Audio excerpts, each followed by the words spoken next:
L-impjegat għandu jieħu l-għajnuna tal-kola kollha kemmi fil-but tiegħu. Sostna dan il-Viċi President tal-Kamra tal-Kummerċ Nick Xwiereb aktar kmieni din il-ġimgħa fuq Net Live kif saħaq illi l-għajnuna kontra l-ulli tal-ħajja m'għandix għalfejn tibqa' tiġi intaxxata fatt li anke l-Partit Nazzjonalista ilu jisħaq fuq għal dawn l-aħħar xhur. L-impressjoni tal-persuna f'Malta hija ta' kull persuna hija l-gvern qed itiha. Fil-verità mhux tal-gvern mhux qed itiha, dik kull employer qed itiha. Il-gvern qed jieħu t-taxxa minn fuqha. Aħna s-sena l-oħra anki dis-sena qed nipproponu li dik it-taxxa dak il-kola ma jiġix intaxxat biex l-impjegat il-kola li hija biex tirriplejsa l-inflazzjoni joħodha kollha fil-but tiegħu. Fil-waqt li Xwiereb saħaq li l-gvern għandu obbligu jiffoka fuq ħaddiema ta' kwalità u mhux fuq il-kwantità.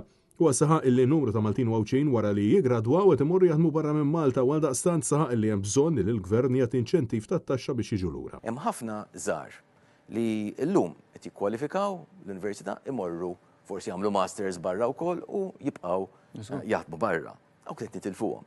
Waħda mill-proposti tagħna huwa nagħtu inċentiv tat-taxxa biex dawk in-nies ma nitilfuhomx nerġgħu nġibuhom lura Malta biex huma jikkontribwixxu għall-ekonomija ta' Malta. Il-Viċi President tal-Kamra tal-Kummerċ sostna illi fuq ir-riċerka u l-innovazzjoni l-Gvern kien wieħed illi kien se jinvesti aktar fuq dan is-settur madankollu wara xahar snin ma sar ebda titjib. Riċerka u innovazzjoni Malta qed wieħed minn dawk il-pajjiżi li 10 snin ilu għadna konna 0.6% tal-GDP u għadna tir li f'temp qasir intellaw 2%. Għaddew 10 snin u bqajna fl-istess pożizzjoni. L-R&D hija xi ħaġa fejn inti tista' titla' fil-value added.